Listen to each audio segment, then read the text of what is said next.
Yo, what's up, guys? This is how I made $600 a day trading the S&P 500 before even macro started. So coming into the 4 hour, we are we we are just finished rebalancing from a 4 hour gap, and as well on the 1 hour gap, we have on the 1 hour time frame we have a 1 hour value gap which we tap into a Nasdaq and not on ES. So we kind of do create a bullish SMT. Now what's important is on ES we've got equal hourly highs right here. On Nasdaq they aren't equal, so I have to use like on the mini indexes they aren't like that, so I have to use the normal chart. And I think, wait, we had these ones. Wait, we had equal lows somewhere, but I can't even find them. I think maybe these ones.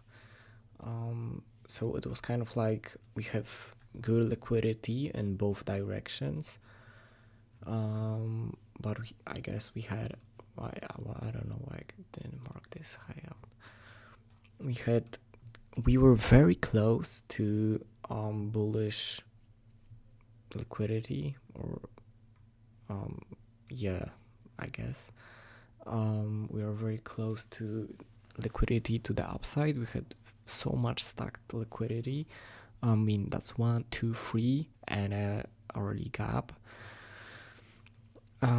So it was kind of like even the short time frame bias was us taking out those highs here on ES, or at least the equal highs, and maybe then go down to take down the lows on Nasdaq, but we don't end up doing that. So what even happens pre-market? 5 minutes before pre-market we inverse a 5-minute gap. What happens then? I'm just literally waiting for a 1 minute or a 5-minute low sweep. That's enough. We even get a 1 minute SMT. As you can see, wait a minute, as I think it's this. Wait, no, it's maybe this low. Okay, yeah, whatever. We do have an SMT.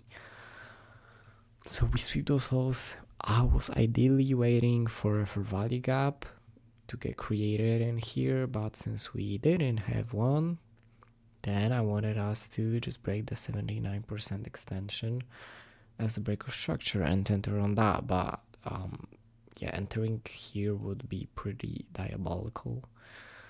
So I waited for a retrace, which we got before even taking out this and even stacking more liquidity. And if a value gap was created, I thought we would retrace to the order block here. But since we had this order block we tapped into, but we created a value gap, so I just entered off of that. And I don't know what the fuck happened here with the orders. I tried entering for I think 50 contracts, which was a 500 risk on a stop loss right here. I would have made the highest amount I can on Tradeify for an eval, so $1,000. But shit got messed up, so I entered less. I wanted to enter 40 because the max was 40, as like a little note showed, but I fucking entered for I think 33 in the end. And yeah, I just extended my stop loss to be like 500 risk. And I low-key wanted to target this high also, but we were already here. And the limits I tried putting in, I think also didn't stop working. I mean, didn't work because I tried setting them while having already like full stop, full take profit here. So it was like 30 so orders here and another 20. That's more than 50, so it didn't allow me to. I should have just deleted the TP, but again, I didn't want to mess with it, with how close we are being here, so I literally just took like a little scalp over here. And what actually I forgot to mention, this little high that we didn't touch. Wait, where the fuck are we? This is this one. Wait, this one. Yeah, we made even more equal highs basically. This high, which is which is this high, was basically here. So we had 3 equal highs, so it was so obvious that we would take this shit that I just took it a little scalp. And again, more of from technical issues, I would have took it here. Probably not anymore, as like for the consistency, it's like a 2 RR is like ideal. But yeah, so I would have went break even here, basically. And yeah, the trade played out really nicely. You could have even taken it to the 1 hour gap over here, and then we started going down, while Nasdaq, while we were kind of like going down, we were just ripping up, which was, I guess, nice, since Nasdaq was kind of locking down, so it caught up a tiny bit. So yeah, that's really it. I'm really happy to finally get on a good trade and start the year with a winning trade. I wanted to take a trade yesterday, like the long of an IFVG, but the one moment the setup was playing out, like I was looking at the 5 minute for Y gap getting inverse. I'll maybe find it real quick. That's Tuesday 9. No, it was on Nasdaq. And I was looking at the 5 minute getting inversed, and I looked away for 2 minutes. We ended up respecting the 5 minute gap. Wait, was it? No. Oh, it was here. I want to enter here. Basically, I looked away being here, and a fucking minute later, the setup happened. So, literally looked away at my dog. That's it. So, today I really locked in and focused. And yeah, really nice day. I hope you guys also catched some W's, or I saw a lot of people taking shorts from here, or maybe more on Nasdaq.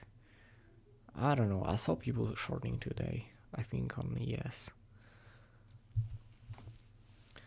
So yeah, I guess I hope everyone started in general this year of 2026 positively. So I guess Happy New Year, since it's the first video on it. I know I did, started well, and I hope everyone else did, like me.